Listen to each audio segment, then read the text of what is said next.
بسم اللہ الرحمن الرحیم۔ السلام علیکم۔ آپ دیکھ رہے ہیں یوٹیوب چینل عام سی باتیں۔ عمران ریاض اب گرفتاریاں نظر نہیں آ رہی، تحریک لبیک پر ظلم اور قائدین کو جیل میں بھیج دیا گیا۔ اس ویڈیو میں ہم اسی کے متعلق بات کریں گے۔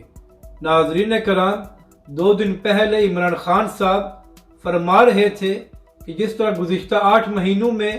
پی ٹی آئی کے کارکنوں پر ظلم کیا گیا ہے، اس کی پاکستان کی تاریخ میں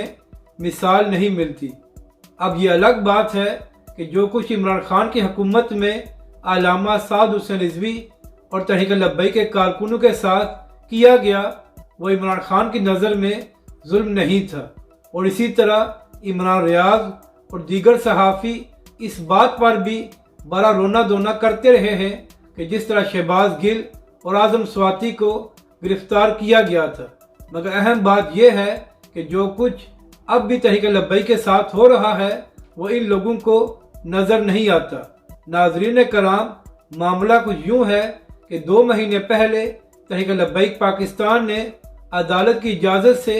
حویلیاں میں میلاد کی ریلی نکالی تھی، جس پر وہاں کی پولیس کی جانب سے شیلنگ کی گئی اور تحریک لبیک کے کارکنوں پر سیدھی گولیاں چلائی گئی، جس کی وجہ سے ٹی ایل پی کے 5 کارکن شہید ہو گئے تھے۔ اب اس کے بعد ہونا تو یہ چاہیے تھا کہ جن لوگوں نے تحریک لبیک کے کارکنوں کو شہید اور زخمی کیا ان کے خلاف کارروائی کی جاتی، مگر Khyber Pakhtunkhwa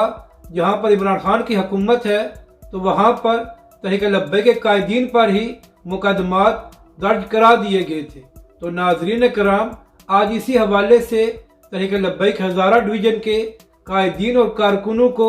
A T C عدالت میں پیش کیا گیا، جس کے بعد تحریک لبیک کے 16 لوگوں کو جیل بھیج دیا گیا ہے۔ اب یہاں پر اہم بات یہ ہے کہ جن لوگوں کو جیل بھیجا گیا ہے ان میں کچھ بزرگ بھی شامل ہیں۔ تو یہاں پر میرا سوال عمران ریاض اور ان صحافیوں سے ہے جو اعظم سواتی کو لے کر بڑا شور مچا رہے تھے کہ ایک بزرگ کو جیل بھیجا گیا ہے، تو کیا ان لوگوں کو تحریک لبیک پاکستان کے بزرگ قائدین اور کارکن نظر آئیں گے، یا عمران خان کی حکومت میں سب کچھ جائز ہو جاتا ہے اور تحریک لبیک پاکستان پر ہونے والا ظلم کسی کو نظر نہیں آتا؟ اپنی رائے کا ضرور اظہار کریں کہ آپ کو یہ ویڈیو کیسی لگی، اور ہمارے اس چینل کو بھی سبسکرائب کریں۔